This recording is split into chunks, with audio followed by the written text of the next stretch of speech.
কি গো মা, হলো আমার ডিম ভাজা? এই তো ভাজছি, দাঁড়া। বাদ দাও, তুমি ছাড়ো, তুমি পারবে না, আমায় দাও, আমি করব।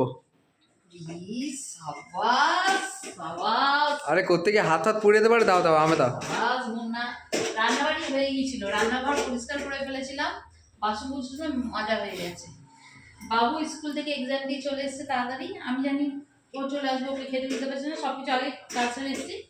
সবে ভাবছি চান করতে যাবো, সে চলে এসেছে। কি কি রান্না করেছি দেখো। এক্সট্রা করে বাবুর জন্য শুধু ডিম ভাজতে হচ্ছে।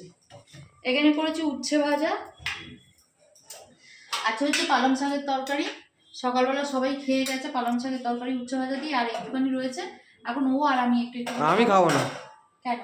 না, পালং শাকের তরকারি আর আমি খাবো এখানে না। করেছি হচ্ছে শুটকি মাছ, বাড়িতে বর খায় না, আমি ভালো খাই, আর হচ্ছে আমার ছোট ছেলে একটু আধটু খায়। এনাকে এখন ডিম ভেজে দিতে হবে, নাহলে ইনি ভাত খেতে পারবে না, সেই জন্য আবার ডিম ভাজা হচ্ছে। ভাবতে পারো একটুখানি তরকারিটা খাবি, হ্যাঁ উপর দিয়ে দেখছি আমি। মাছগুলো রেখে দিবি, তরকারিটা খাবি, ভালো লাগবে রে। খাওয়া শেখ। এই তোর বাপের জন্য যেমন আমি খেতে পারি না, তেমন তোর জন্য কেউ না কেউ খেতে পারবে না। বাড়িতে একটা মানুষ যদি না খায়, আর একটা মানুষ একার জন্য কতটুকু তরকারি করবে? নেতি ভাজবি? হ্যাঁ হ্যাঁ হ্যাঁ,